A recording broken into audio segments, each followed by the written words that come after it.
Chapter 14, Everblaze. Dude, what is up with them not rhyming? Kif asked, holding up the note like he expected to find a secret message scratched into the paper. Sophie had done the same thing and searched the empty bottle for clues and checked the cave to make sure Sandor hadn't missed anything.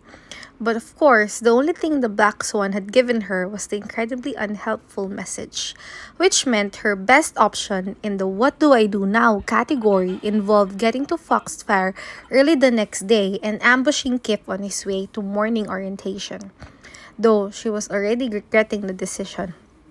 Especially when Keith tossed the note back to her and said, "Okay, I figured out a reply. Write this down. Gigantor. You may not want to meet, but you definitely do. Name a time and place, or we'll pelt you with sparkly poo." Sophie was too angry to laugh. After all the time she'd risked her life to help the Black Swan, all the time she'd blindly followed their vague instructions, when was finally her turn to go to help to when it was finally her turn to go to them for help, to protect Sylvanie no less, they'd cast her aside with a single poorly written sentence. Sorry, they'd cast her aside with a single poorly written sentence. "Hey, don't go," Kip said, grabbing her wrist to stop her. Sophie flinched. The other bruise ointment she tried had bleached most of the wound's reddish color, but her skin still felt raw and tingly and throbbed every time she bumped it. "I'm fine," she said under her breath, hoping Kif would drop it and that Sander hadn't noticed. She wasn't in the mood for another Elwyn visit.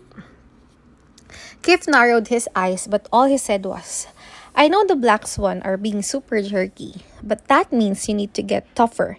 Make your next note a demand. Remember, you're Sophie Foster, mysterious girl extraordinaire." He bumped his fist, making most of the prodigies around him turn to stare. "I mean it," he added a bit quieter. "The Black Swan needs you way more than you need them. You're the one holding all the cards." Even if that were true, she had no idea how to play the game. Her one move had been leaving them a note, and they tossed it back in her face. "How is refusing to meet with me for my protection?" she asked as they walked along the winding path toward the main Foxfire building. "I mean, if they want to keep me safe, should they find out what I know?" "Maybe they already know what you know," Kev suggested. "Or maybe they don't trust themselves." "What do you mean?" "Well, the rebels did find their hideout somehow, and we had to fly across the ocean on an alicorn, so I'm pretty sure no one followed us." She stopped walking. "Are you sure? Are you saying you think the Black Swan has a leak?" "Maybe, or maybe they're worried they do, and that's why they think it's safer not to meet with you right now." "That actually makes sense." "Of course it does. I'm a genius. That's why you keep me around. Well, that and my stunning good looks." He rumpled his hair and gave her his most confident smirk, but Sophie was too distracted to reply. What if the Black Swan did have a leak? 10,000 questions swamped into her head, but the crowd had grown too thick for Sophie to say anything further. They'd reached the six-towered, six-colored, U-shaped main building, and everyone was funneling into the five-story glass pyramid in the center of the courtyard. Orientation was held every morning on the ground floor, and as they made their way inside, Sophie expected Kif to join his fellow level 5s in the fire red uniforms, but he followed her over to the cluster of amber brown level 3s instead. "Are you guys leaping to school together now?" Dex asked as they joined him. "Ha! Foster wishes." Kif jumped in before Sophie could say anything. "I was just walking with her because, well, Gigantor misses me." He wrapped an arm around Sander, and Sander showed him a way. "I'll be waiting over there," he said, glaring at Kif before he stalked to his usual spot in the corner. "What were you guys really doing?" Dex asked as soon as Sander was gone. "And don't tell me nothing. I'm not an idiot." "But we were doing nothing. I just had to ask Keith something about Sylvanie." It was sort of the truth, but Dex clearly didn't buy it. "Oh, Iggy looks awesome," she added, changing the subject to something safer. "Really?" Dex's cheeks dimpled with a smile. "Thanks. I had a super hard time deciding between the orange dreads and green spikes." "Dude, can I have the green spiky elixir?" Keith asked. I've been trying to figure out what to do with Dame Alina next. Sophie shook her head at him. You're hopeless, you know that? Not as long as I have you. Fix me, Foster. You're my only hope. Sophie knew he was teasing, but her cheeks still felt hot, and when she glanced at Dex, she could tell he'd noticed. So, she said, trying to fill the awkward silence. What have you been? Boo! Biana shouted, appearing out of thin air between them. She giggled as they all jumped back. You guys should see her faces. Being a vanisher is going to be awesome. She vanished again as Fitz made his way over to their group, another fiery red uniform among the golden brown. Can you believe she's still at it? There's no way I was this annoying when I manifested. Wanna bet? Dex mumbled. Sophie elbowed him. No, Dex is right, Kip said, smirking at Fitz. Not only did I have him constantly begging to read my mind, but I had to keep hearing, I'm the youngest telepath to ever manifest. His impersonation of Fitz's precise accent was pretty dead on. If only we'd known Foster had you beat by like 8 years, we could have just shut you up much sooner. Kif added, earning himself a huge grin from Dex.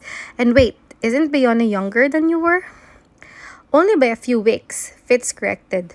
Plus, telepathy is a rare ability. Yeah, well, vanishing schooler, Biana told him, disappearing again. Whoa, Jensi whispered, his eyes as round as he said, as he and Mariella joined them. Biana manifested? His mouth fell open as Biana reappeared. That is the coolest thing ever. Did you manifest this weekend? And did it hurt? My brother said it hurt. He said he felt kind of achy all day before he manifested, and then his foot sank into the floor and he realized he was a pacer and was like, oh, that's why. Was it like that for you? Once Jensi started his rapid-fire questions, there was no stopping him, though Sophie was surprised at how quiet Mariella was being. Usually, Mariella was the biggest gossip in the group, dominating their conversations with a surprisingly loud voice for someone so tiny. You okay? Sophie asked, noticing Mariella's uniform looked more wrinkled than usual. Her blonde hair also wasn't twisted into any braids. Oh, yeah, I'm just tired. I overslept. And an intricate peal of chimes cut her off, and Dame Alina's projection appeared across the far wall of the pyramid. Good morning, prodigies, she said, fluffing her caramel-colored hair and flashing a gleaming smile. Welcome to a new week at Foxfire. Sophie only half listened as Dame Alima rattled off a lecture about Foxfire being a noble school and how they all needed to act like they were aware of the privilege they'd been given by attending. But she was forced to pay attention when Dame Alina declared that she had a special announcement to make.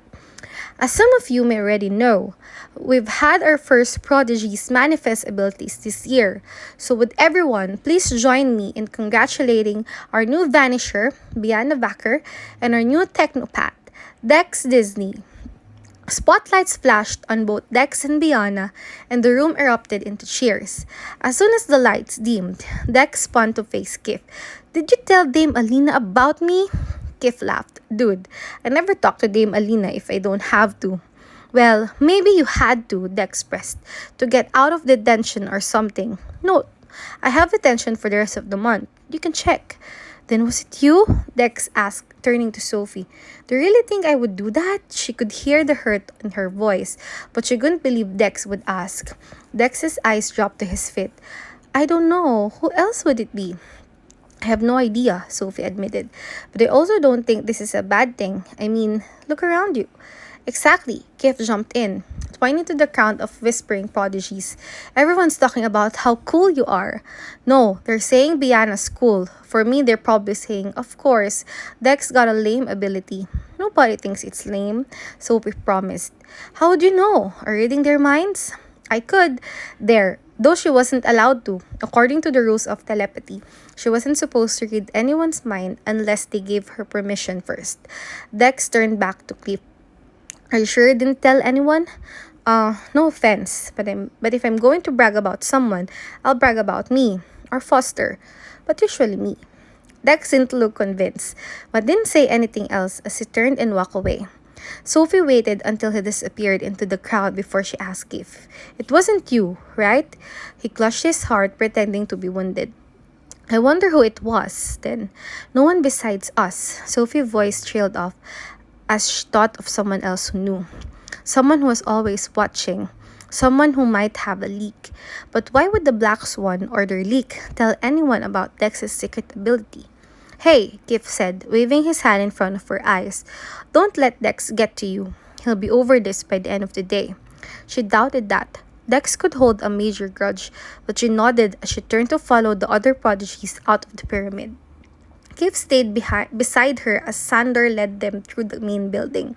The crystal walls of each wing matched the color of the corresponding grade level's uniform, and when they reached the amber brown level 3 wing, Sophie turned to head toward the locker.